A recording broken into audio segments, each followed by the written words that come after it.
Roland, tu penses vraiment qu'on devrait emmener cette personne-là au campement? Je pensais que tu voulais qu'on trouve le grand arbre. Je sais pas. Je sais même pas si le grand arbre existe réellement, en fait. Et même s'il est là-bas, on l'atteindra jamais à temps pour sauver Gauthier. Tu pries le grand arbre, mais tu sais même pas s'il existe. Ça a l'air un peu étrange, mais mon mentor me disait que le grand arbre existait en nous, plutôt qu'hors de nous. Et quand j'ai demandé au grand arbre de m'aider, il nous a donné la carte. Et la carte nous a fait rencontrer la loutre. Alors je me dis que peut-être que si on l'amène à Gauthier... Normalement, je trouverais ça un peu tiré par les poils, ton histoire. Mais si ça fonctionne, je suis ton témoin. On va dire à Gauthier qu'il a été sauvé par un miracle. Tu penses qu'il va accepter de faire bâtir une chapelle avec tout son argent? Avec tout ce qu'on a fait pour lui, il nous doit une statue en or. Rien de moins. Salut les nerds, bienvenue à cet épisode de Cœur Écorce, ce 5e épisode de la série dans laquelle on utilise le Mythic Game Master Emulator et Savage Worlds Adventure Edition pour créer une campagne de jeu de rôle solo. Dans le dernier épisode, Chardon et Roland, nos protagonistes, ont réussi à retrouver Gauthier, leur allié, rival, en tout cas quelqu'un sur qui ils ont des sentiments partagés, mais qu'ils ont décidé de sauver. Ils ont décidé de partir à la recherche d'une façon de le guérir du poison qui lui court dans les veines. Et dans leur quête, ils ont décidé d'aller vers le cœur de la forêt pour trouver ce qui pourrait être le grand arbre, un arbre magique et quasi divin, qui aurait le pouvoir d'accomplir des miracles et donc de guérir Gauthier. Mais en se rendant vers ce qui pourrait être cet arbre-là, ils ont croisé une figure mystérieuse et encapuchonnée, une loutre qui a volé leurs cartes. Dans la dernière scène, Chardon et Roland ont appréhendé la voleuse de cartes et ils ont quand même réussi à l'arrêter, mais ils n'ont pas réussi à la faire coopérer. Donc j'aurais tendance à ne pas faire monter ou baisser le Chaos Factor. On va rester avec un Chaos Factor à 5. Et on va déclencher une nouvelle scène pour voir qu'est-ce qui arrive lorsque Chardon et Roland retrouvent le campement où les réfugiés et Gauthier mourant se trouvent. Est-ce que la scène attendue se produit? On a un 6, donc on est au-dessus de notre facteur de chaos. Les réfugiés dans le campement qui ont ramené Gauthier là il y a à peu près 1 heure vont voir Chardon et Roland revenir en traînant au bout d'une corde une personne qu'ils n'ont jamais vue de leur vie. Et ils vont aller voir nos protagonistes qui s'avancent entre les tentes avec leur nouvel invité. Et Roland va se frayer un chemin à travers le campement et va amener la loutre capturée jusqu'à Gauthier. Gauthier se trouve dans une des tentes dans le campement. Il est couché sur un lit, il est toujours dans un piteux état, son état s'est pas amélioré depuis la dernière fois que Chardon et Roland l'ont vu. Il respire faiblement, il a les yeux à moitié clos, il a l'air fiévreux, un peu délirant, on dirait qu'il y a des bruits étranges qui s'échappent de sa bouche. Il est pas là du tout. Et Roland va aller se placer près de lui et va montrer à la loutre l'état dans lequel Gauthier se trouve. Il va observer sa réaction et maintenant qu'il l'a amené dans ce nouveau contexte-là, je vais permettre à Roland de refaire un jet pour essayer de persuader la loutre de les aider. Roland va regarder Gauthier avec beaucoup de regret dans les yeux, il se sent très mal, il se sent responsable de l'état dans lequel la souris se trouve, et après quelques moments, il va se tourner vers la loutre et il va lui dire « Je sais que vous voulez qu'on quitte la forêt, mais vous avez dit que vous faisiez ça pour nous protéger. Je crois que personne ici a besoin d'être plus protégé que cet homme-là. Pouvez-vous essayer de l'aider? C'est tout ce que je vous demande. » À la fin de la dernière séance, Roland avait utilisé tous ses bennies, donc c'est vraiment la dernière tentative, la seule tentative qu'il a d'essayer de convaincre la loutre de les aider pour sauver Gauthier. Roland, s'il te plaît, plante-toi pas trop. We got it! On a un 6, on a un 6, on a un 11. C'est un excellent résultat. C'est un succès parce qu'on a 4 et c'est un raise parce qu'on a 8 et plus. Roland va voir une lueur d'empathie apparaître dans les yeux de la loutre et il va savoir à ce moment-là qu'il a été capable d'aller la toucher dans son cœur. Il va lui dire encore une fois qu'ils auraient vraiment besoin de son aide et qu'ils sont prêts même à négocier avec elle, à essayer de comprendre un peu plus d'où est-ce qu'elle vient, qu'est-ce qu'elle veut, en échange de son aide. Est-ce que la loutre sait comment guérir Gauthier? De ce qu'on sait, cette loutre-là n'est pas un guérisseur, mais elle vit quand même dans cette région-là de la forêt, elle la connaît clairement mieux que nos protagonistes, donc il y a des chances qu'elle connaisse certains remèdes qui lui permettraient de survivre dans cet environnement-là. Je vais dire que c'est probable, et avec ces chances-là, on a 65% de chances que ce soit un oui. Donc on prend nos dés, et on brasse ça. Est-ce qu'on a un 65? Oui, c'est un oui, on l'a. La loutre sait comment guérir Gauthier. La loutre va soupirer. Et après quelques instants, elle va relever la tête et elle va s'adresser à nos protagonistes. Et elle va leur dire: d'abord, vous allez me détacher. Ensuite, je vais vous dire comment vous pouvez guérir votre ami. Ensuite, on va aller acquérir les ingrédients nécessaires pour préparer cet antidote-là. Et finalement, en échange de ma bonne volonté et du respect que je vous démontre après les flèches que vous m'avez tirées dessus, elle va regarder Chardon, et la façon dont vous m'avez écrasé, ligoté, traîné de force jusqu'ici, je vais vous faire promettre que vous ne remettrez plus les pieds dans cette section de la forêt. C'est à prendre ou à laisser. Chardon et Rollon vont se regarder. Clairement, c'est pas une entente qui leur plaît énormément. Ils viennent tout juste de commencer à explorer la forêt. Rollon a appris que le grand arbre se trouve peut-être dans cette forêt-là. Et Chardon a une curiosité qui est insatiable et qui lui demande d'aller plus loin, de comprendre qu'est-ce qui se passe dans Cœur Écorce, où est-ce que ça se termine, qu'est-ce qu'on peut y trouver, comment la forêt fonctionne, etc. Mais là, il y a la vie de quelqu'un qui est en jeu. Leurs regards croisés vont lentement se tourner vers Gauthier, qui agonise sur son lit de camp. Et ils vont tous les deux hocher la tête et se résigner à accepter l'offre de la loutre. Rollon va défaire ses liens, et après quelque temps, la loutre qui va se masser les poignets, les bras qui avaient été retenus jusqu'à maintenant, va hocher la tête.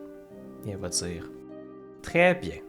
Maintenant, on va avoir besoin d'aller chercher quelques ingrédients. La bonne nouvelle, c'est que je sais tout de suite où on peut les trouver. Suivez-moi. Ils vont sortir du campement et ils vont aller, ensemble, s'aventurer un peu plus loin dans la forêt. Chardon, Rollon et leurs nouvelles amies vont quitter le campement des réfugiés et vont retourner dans la forêt dense parce que leur nouvelle amie a quelqu'un à leur présenter qui va leur permettre d'obtenir les ingrédients nécessaires. Alors qu'ils sont en chemin vers cette personne, Chardon va quand même s'essayer. C'est drôle, on s'est pas présenté. Moi, c'est Chardon, lui, c'est Rollon. Vous, c'est quoi?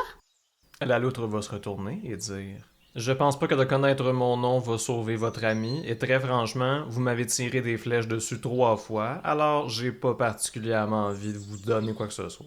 Chardon va regarder Rollon, l'air surprise, et Rollon va lui faire une face genre tu sais, à marquer un point. Après avoir progressé pendant quelques temps dans la forêt, le groupe va arriver devant un grand arbre creux et mort. Pas le grand arbre, hein, c'est juste un arbre tout à fait normal, mais c'est quand même un arbre de cœur écorce. Il est grand, pas mal plus qu'un arbre normal, et il a l'air mort depuis un bout de temps. Et il y a comme une espèce de gros trou qui semble s'y être formé en son centre, au centre de son tronc. Et la loutre va donner quelques tapes avec sa main contre le tronc de l'arbre. Elle va lever la tête et elle va dire: Ixnay, c'est moi. On a besoin de tes services. Enfin, des voyageurs égarés ont besoin de tes services. Il va y avoir quelques grattements qui vont résonner à l'intérieur de l'arbre et Chardon et Rollon vont voir des petits yeux s'ouvrir dans le creux au sein de l'arbre. Mais après quelques temps, ils vont réaliser que la tête de la créature qui les observe maintenant se trouve à l'envers et ses petites oreilles pointues pendouillent vers le bas. Ixnay est une chauve-souris. Et comme toute bonne chauve-souris, ne va pas se tenir trop près de la partie éclairée par la lumière du soleil du trou. C'est un peu tôt pour ça, non? Bon matin, bonne nuit, je sais jamais trop, Enfin, vous voulez quelque chose en particulier? La loutre va répondre. Ces pauvres êtres ont un ami qui s'est pris dans une vigne du diable et ils auraient besoin d'un petit coup de main. Si tu pouvais leur fournir, enfin, me fournir les ingrédients nécessaires, je pourrais faire un antidote. La chauve-souris va obtempérer. Elle va remonter au creux de son arbre et elle va, après quelques instants, lancer des petits sacs qui contiennent des plantes et des ingrédients médicinaux pour que Chardon et Rollon puissent les attraper au bas de l'arbre. Voyant tous ces ingrédients-là leur tomber dessus comme ça, Chardon et Rollon vont demander à la loutre si on s'attend à ce qu'ils payent quelque chose en retour parce que tous ces ingrédients-là ne seront probablement pas donnés, n'est-ce pas? On va demander à Mythic, c'est quoi la motivation de Ixnay? Qu'est-ce que quelqu'un comme Ixnay recherche en échange de ses services? On a obtenu 44. Et sur la table Character Motivations, 44 c'est Illness, donc maladie. Honnêtement, si c'est pour guérir un malade, je pense que vous devriez simplement prendre tout ça. Ces plantes-là m'appartiennent pas, elles appartiennent à la forêt, et si je peux les partager, je pense que je fais la bonne chose en vous les donnant. Chardon va sourire en regardant Rollon. Wow! Les gens sont tellement généreux et accueillants dans ce coin-ci de la forêt. Ils sont humbles, respectueux, honorables, pas voleurs pour 2 cents. Et elle va regarder la loutre en disant tout ça, en attendant de voir sa réaction, mais la loutre va même pas lui jeter un regard et va continuer d'observer Ixnay. Après avoir balancé tous les ingrédients hors de son arbre, Ixnay va réapparaître près de l'embouchure du trou et va dire « Bon, très bien, je pense que vous avez tous les ingrédients qu'il vous faut. Lynn, vous allez être correct pour faire l'antidote vous-même? » Lynn, la loutre, va hocher la tête et va grincer un peu des dents en entendant son nom être prononcé. Et va dire « Oui, Ixnay, merci beaucoup. » Chardon et Rollon vont se regarder un peu complices, vont se concerter en cachette pendant quelques secondes. Et Rollon va lever la tête vers Ixnay et va lui dire « Merci pour votre extrême gentillesse. On vous doit beaucoup. Pour tout vous dire, on fait partie d'un groupe de presque 50 personnes et on aurait vraiment besoin de vos talents. Est-ce qu'on pourrait faire appel à vous dans le futur? » Est-ce que Ixnay va accepter de les suivre, en fait? Est-ce que Ixnay va demander à se joindre au groupe? Après tout, ça doit être un peu plate d'habiter comme ça tout seul dans la forêt. Et il risque d'y avoir pas mal plus de malades à soigner dans un grand groupe qu'au milieu de nulle part comme ça. Moi, j'irais dire que c'est très probable que Ixnay décide de suivre le groupe. On va dire que c'est un 75% de chance avec le facteur de chaos qu'on a, et c'est un oui! Vous êtes une 50aine de personnes dans la forêt de Cœur-Écorce? Ah ben c'est nouveau ça! J'avais pas entendu parler de votre groupe. C'est tentant, honnêtement. Est-ce que vous auriez de la place quelque part de sombre, humide, avec 2-3 insectes qui traînent? J'avais comme un petit projet de déménager dans un avenir rapproché. Et enfin, je crois que ça pourrait bien tomber avec mes projets actuels. Chardon et Rollon vont se regarder, très contents de cette proposition-là, ils vont hocher de la tête. Pendant ce temps, Lynn, la loutre, se passe la main sur le visage en se demandant si elle a bien fait de présenter ces gens-là entre eux. Et elle va leur faire signe. Bon, je veux pas casser votre petite fête, mais je pense qu'on devrait prendre les ingrédients, retourner au camp et se préparer à sauver votre ami. Chardon et Rollon vont obtempérer, souhaiter au revoir à Ixnay et lui dire qu'ils vont pouvoir l'intégrer à leur caravane une fois que le groupe de réfugiés va être prêt à partir pour aller vers leur maison permanente qui se trouve à l'ouest. Et le groupe va partir, retrouver Gauthier. Comme ça, ton nom c'est Lynn. Enchantée, Lynn.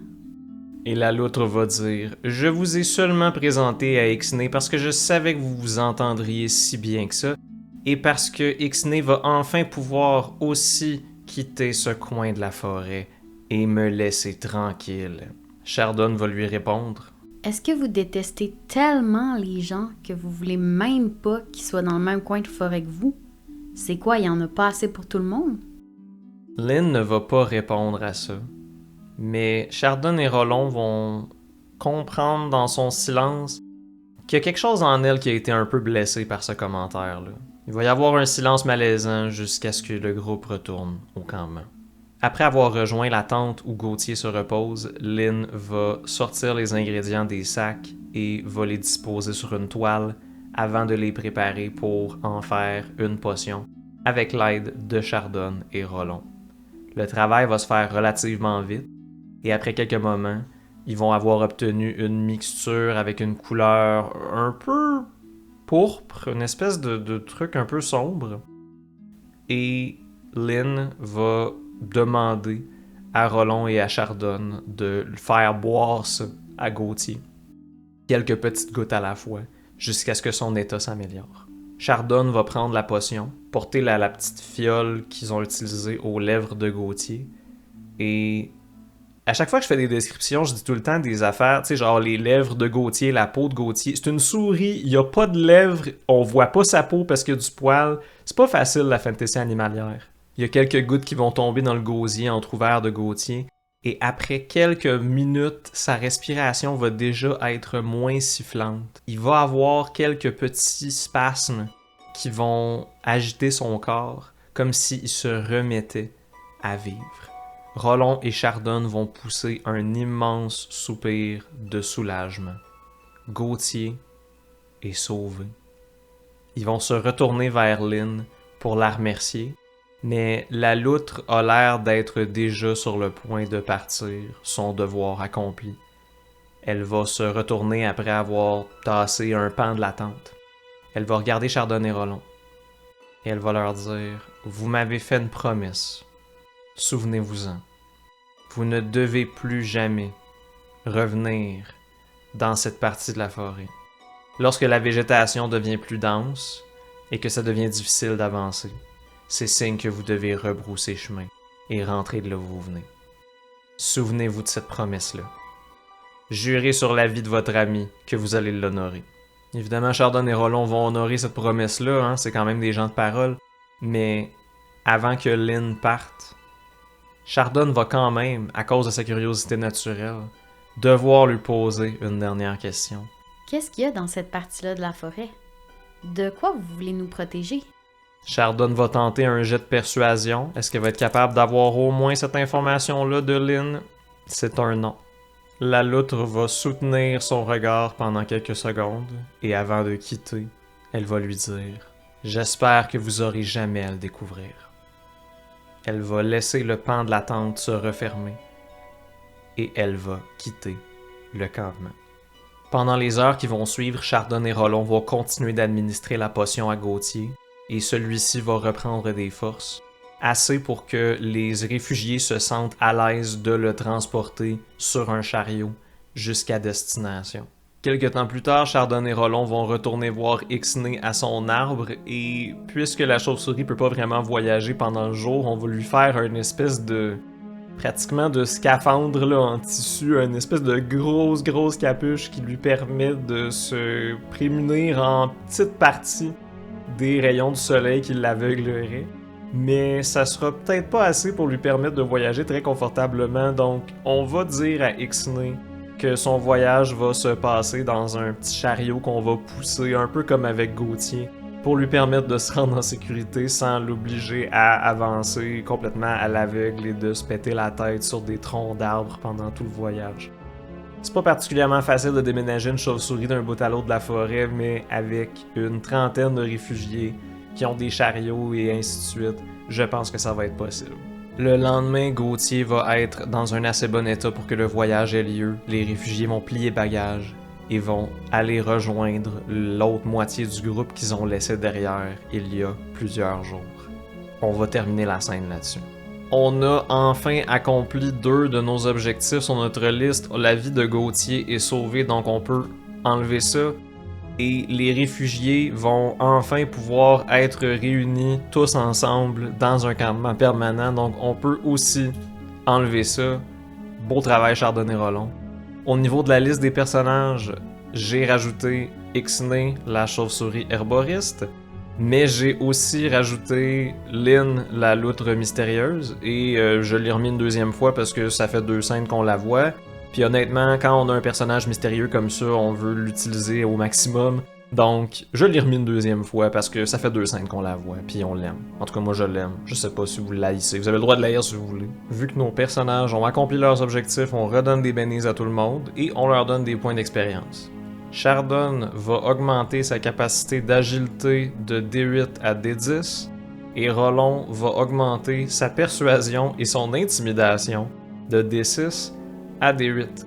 J'ai choisi ces compétences-là parce que non seulement Rollon a montré qu'il est capable d'être très persuasif quand il y a des vies qui sont en jeu, qu'il est capable de transmettre son désir d'aider les autres aux gens à qui il parle, mais ils ont aussi quand même été capables d'arrêter quelqu'un, l'attacher, la traîner de force, l'obliger à travailler avec eux. Moi, je pense que dans les bonnes conditions, Rollon a vu que être intimidant, ça pouvait fonctionner. Et je pense que ça lui a donné juste un tout petit peu plus confiance en lui pour ce genre de situation-là. Après une journée de trajet, les réfugiés vont arriver au campement permanent et vont retrouver le groupe qu'ils avaient laissé derrière. Le responsable de la séparation de ce groupe-là en deux, c'est clairement Gauthier. Et quand les gens vont voir dans quel état il revient, je crois que personne ne va chercher à le confronter tout de suite par rapport à ça. On va le laisser se reposer et on va se dire qu'on va régler son cas probablement plus tard. On lui fera un procès plus tard au besoin. Les gens vont tout de suite se faire assigner des places dans le campement. Les réfugiés qui reviennent vont déposer leur chariot, défaire leurs bagages et rejoindre l'effort communautaire. Aménager l'espèce de clairière, fabriquer des maisons, etc. On va vraiment mettre la main à la pâte le plus vite possible pour créer de quoi vivre pour tous ces gens-là. Une fois la nuit tombée, Ixnay va aller patrouiller les alentours du campement et va trouver un arbre dans lequel sa future maison va pouvoir être construite à l'abri des rayons du soleil et dans laquelle on va pouvoir lui ouvrir un espèce de petit cabinet d'herboriste qui va pouvoir contribuer à la communauté. Chardon et Rollon, eux, vont profiter d'un bon repas cuisiné par Grodon Gloomsay. Et après s'être bien sustenté, Chardon va aller voir Rollon pour lui parler en privé dans un coin tranquille du campement. Est-ce que tu penses qu'on a pris la bonne décision? On a sauvé Gauthier, mais on a promis qu'on retournerait pas au cœur de la forêt. On est un peu obligé de respecter ça, hein? Ça serait vraiment déshonorable d'y retourner, hein? Oui, on doit respecter notre parole. Mais ça doit vraiment te déranger, hein? De savoir que Grand Arbre est peut-être au milieu de la forêt. C'est le truc que tu pries depuis très longtemps? Que t'as voulu trouver toute ta vie? Ça doit être tellement dérangeant de savoir que c'est là, tout près, à peut-être 2-3 jours de voyage d'ici. C'est plus important d'honorer ce que le Grand Arbre représente que de voir s'il existe réellement. Si Gauthier était mort, ça aurait été ma faute. J'ai aggravé son état. Ma conscience aurait jamais pu supporter ça. De pas savoir si le Grand Arbre est dans Cœur Écorce, en échange de cette tranquillité-là, c'est un très petit prix à payer. Mais oui, c'est sûr. C'est exactement ce que j'allais dire. Bon, moi, je vais aller voir s'il reste de la tarte au bleuet. Quelques temps vont passer. Les travaux dans le campement vont bien progresser. Les familles réunies vont être contentes de pouvoir partager cet espace-là. Et après quelques temps, on va annoncer à Chardon et à Rollon que Gauthier est capable de leur parler et qu'il a demandé à les recevoir, à les rencontrer. Chardon et Rollon vont aller le voir dans la grande tente qui sert d'infirmerie pour les quelques rares blessés lors des travaux. Et ils vont trouver Gauthier dans l'espèce de sac de couchage qui lui a servi de lit depuis qu'il est revenu au campement, qui va être assis, l'air d'être quand même dans un bien meilleur état qu'il l'était récemment, et qui va avoir l'air un peu content de les voir, mais aussi un peu perplexe. Une fois qu'ils vont avoir un petit peu d'intimité, Chardon et Rollon vont s'asseoir à côté de lui, et Gauthier va s'adresser à eux et va leur dire « Pourquoi est-ce que vous m'avez sauvé? » Chardon va lui répondre « On n'abandonne personne, nous. On trouve que c'est important. » Gauthier va baisser la tête. Visiblement, il est honteux. Il a abandonné des gens qui comptaient sur lui. Il n'a pas été capable d'amener les gens qu'il n'a pas abandonnés là où il voulait les amener. Son plan est un échec catastrophique. Il a failli mourir. Et les gens qui l'ont sauvé, c'est des gens qu'il a abandonnés, qu'il avait laissés derrière quelques jours avant seulement. Ça doit être dur sur l'ego quand même là, vraiment, dans la situation dans laquelle il est, je pense qu'il a quand même pas le choix de ressentir un petit peu de reconnaissance envers les gens qui ont sauvé sa vie. Rollon va lui redonner son chapeau. Et Chardonne va lui redonner la carte de la forêt de Cœur-Écorce, toute pliée à cause de la fois où Lynn leur a volé en la déchirant presque en deux. On va lui redonner tout ça. Et Gauthier va regarder son chapeau, sa carte, la lettre qui venait avec la carte, et il va soupirer et il va leur expliquer qu'est-ce qu'il sait. Mais qu'est-ce qu'il sait, Gauthier? Même moi, je le sais pas. On va demander à Mythic. Est-ce que Gauthier aurait reçu cette carte-là de la part de quelqu'un d'autre? Je me dis, par exemple, peut-être qu'il l'a reçu d'un parent. Est-ce que Gauthier a reçu ça d'un parent? Moi, je pense qu'il y a à peu près 50-50 que ce soit ça. On va brasser et on obtient 5 oui. Donc c'est un oui, même je pense que c'est un oui extrême. C'est un oui extrême, je viens de vérifier. En serrant son chapeau dans ses petites pattes, Gauthier va se rappeler une époque lointaine et va dire « Il fut un temps où mon père me racontait des histoires de la forêt de Cœur-Écorce, mais pas le genre d'histoire qu'on raconte à un enfant qui a été pas sage, non. Moi, j'étais toujours sage. Alors mon père me racontait des histoires de ses voyages d'antan. Et il m'expliquait qu'il avait déjà arpenté la forêt de Cœur-Écorce et qu'il en était revenu. Mon père est la seule personne au monde qui est allée dans la forêt de Cœur-Écorce et qui en est sorti et qui a pu raconter à d'autres ce qu'il avait vu. Et cette carte-là qu'il avait tracée, il avait suivi la vieille route et il m'avait dit « Gauthier, si un jour, pour quelque raison que ce soit, il arrive quelque chose, à moi, ou à ta mère, ou à notre entreprise, ou au royaume de marronnier entier, qui sait, va dans la forêt de Cœur-Écorce, suis la vieille route, et tu trouveras le grand arbre capable d'accomplir tous les miracles, capable de protéger tous les habitants du monde. Le grand arbre existe. Il te protégera. C'est ce qu'il m'avait dit. C'est ce qu'il m'avait dit et je l'ai cru. Et quand les gens ont commencé à migrer vers la forêt en se disant que ce serait une bonne idée, j'ai cru que je pourrais les aider. J'ai cru que je pourrais les sauver tous. Et en voulant faire ça, j'ai failli mourir, j'ai failli laisser ma peau. Tout ça à cause d'une stupide légende. La route arrête. Elle disparaît. Engloutie par la forêt. Voyant que la souris est émotive, Rollon va lui mettre une main sur l'épaule. Une main énorme qui lui recouvre pratiquement tout le corps.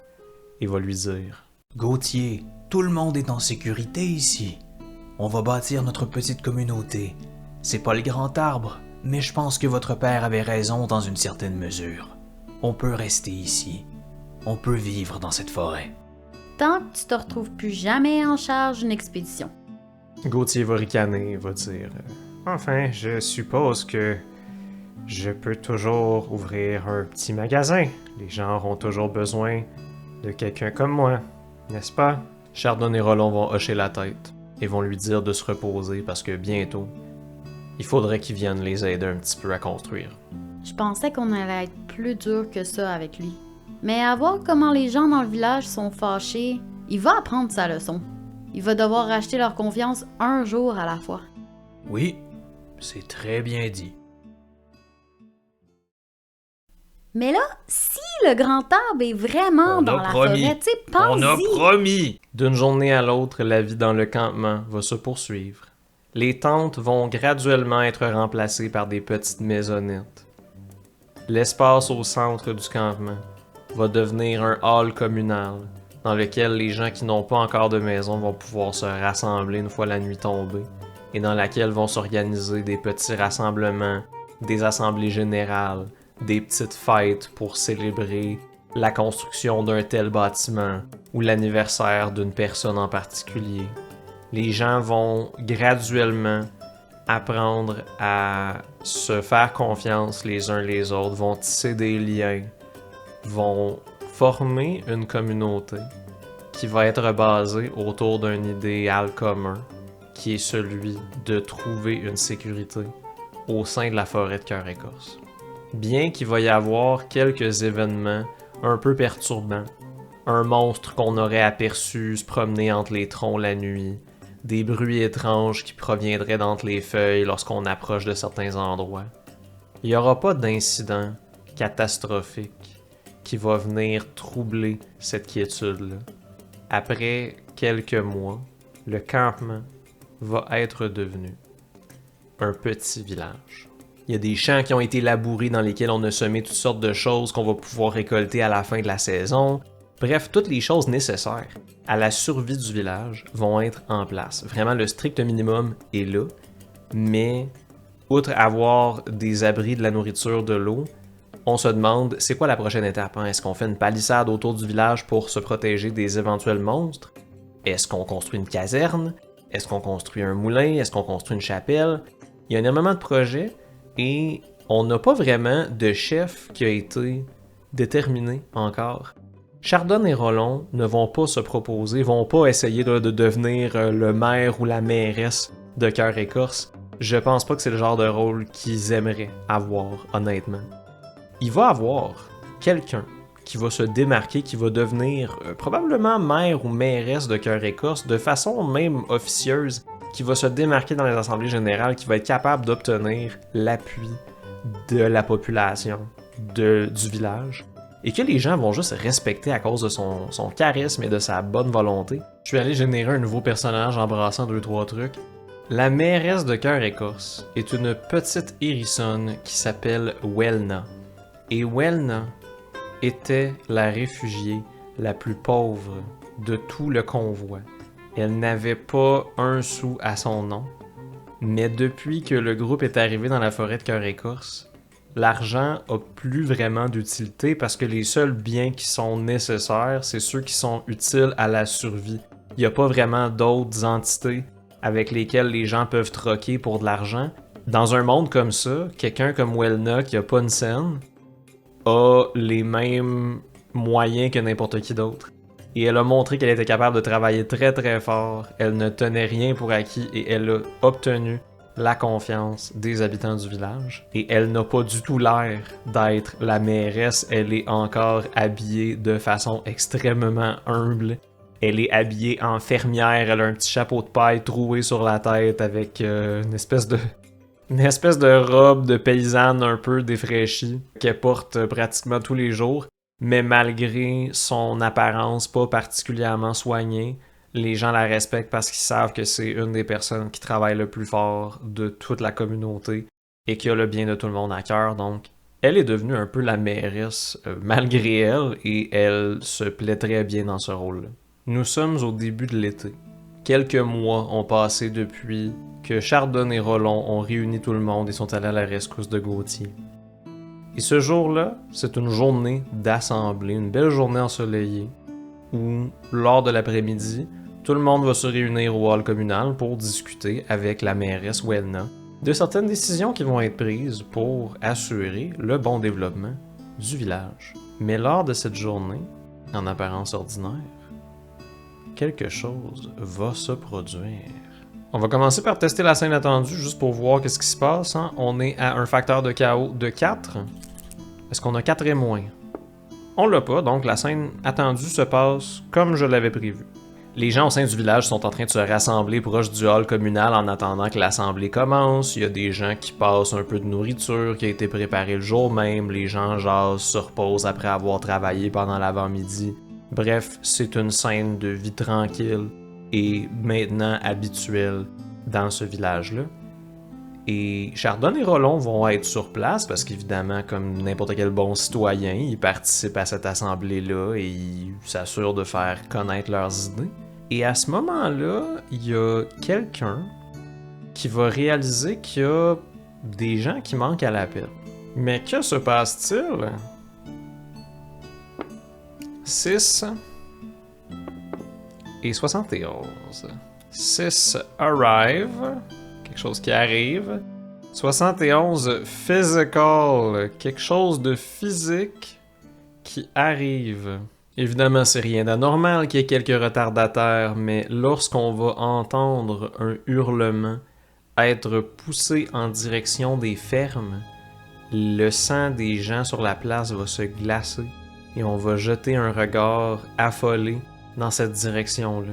Il y a quelques-uns des villageois qui vont tout de suite aller voir ce qui se passe, et parmi eux, il va y avoir Chardon et Rollon qui vont agripper leurs armes qui tenaient pas loin et qui vont se diriger sur place avec le reste des citadins. Et après quelques moments de course, les villageois vont arriver devant un des champs sur lesquels se trouvent certains autres villageois qui étaient en train d'y travailler.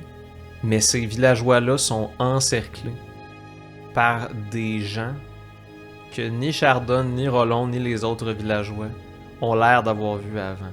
Malpropres, recouverts de boue, de terre, des gens qui ont l'air d'avoir habité dans la nature sauvage pendant une longue période, et des gens qui sont armés et qui ont ces armes-là dégainées et pointées en direction des pauvres villageois qu'ils ont capturés. Voyant cette scène-là, Chardon et Rollon vont immédiatement s'avancer, comme pour se préparer à venir à la défense des villageois qui sont capturés. Et quelqu'un va s'avancer à la tête de ce groupe de truands malpropres et armés. Un très grand, très mince lièvre, au pelage d'un brun sombre, avec quelques petites marques de blessures dans son poil, mais une apparence somme toute très soignée. Les poils bien brossés, les vêtements pas mal plus beaux et bien entretenus que ceux de ses compagnons. Et ce lièvre-là va s'avancer, regarder les alentours et dire « C'est un magnifique village que vous avez là. Franchement, beau travail. Je pense que je vais vous le prendre. »